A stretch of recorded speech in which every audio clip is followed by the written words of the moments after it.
Hello my viewers.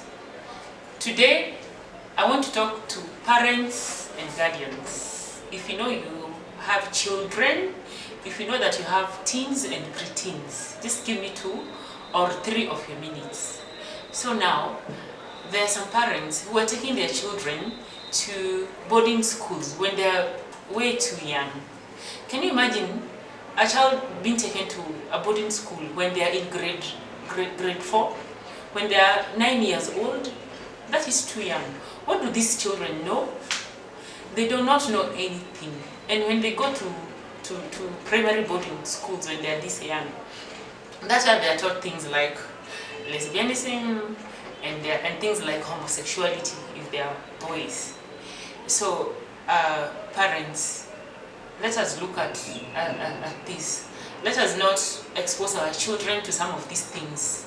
And then these parents, they don't even talk to these children about sexuality, about relationships, and about life generally. So when these children go there, whatever they are taught, they just take it in.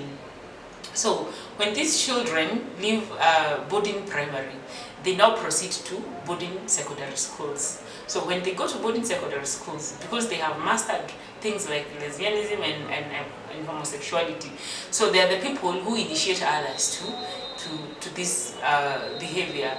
So parents, let us take care of our children. Let us stop taking them to boarding schools when they are too young, and then let us teach them about life, about sexuality, about relationships, about what is good and what is bad, about godly virtues. And you see, when we teach them these things, they will not, even if they divert from them, they will always go back to their, to godly ways, because they will remember that our parents, my mommy, my daddy taught me about this thing. There's another category of parents. These parents are very strict. They will never leave their children to be on their own. If the children are going to church on Sundays, they will ask them to get into the cars, and after the service, they ask them to get to the car and they come back home. When these children are going to opening, when they're in high school, in secondary schools, they will take them all the way to school. When they close, they will go pick them and drop them at home.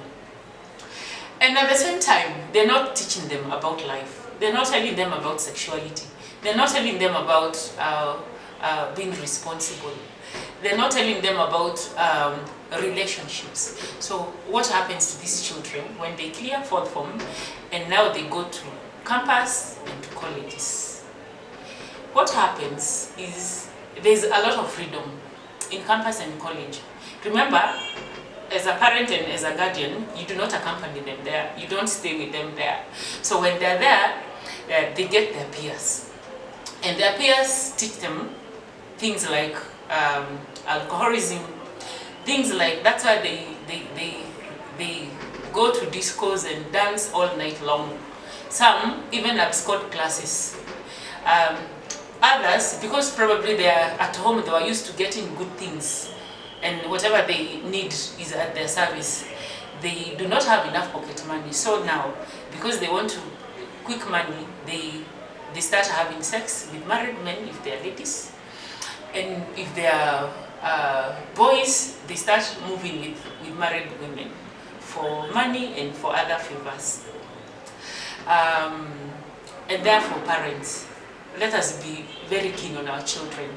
Let us work with them. Let us always be there for them. Let us not expose them to primary boarding when they are too young, because this will mess up with their lives. Some parents, the reason why they take their children to primary boarding is because they say they're having issues with nannies. Because they get a nanny, the nanny goes, so the only way is to send their children to primary boarding. Let us look at that, and when we do that, we will not start regretting as our children grow. Thank you so much for watching. If you haven't subscribed, subscribe to my YouTube channel, CK Smarter Christian. Thank you for watching, and bye-bye.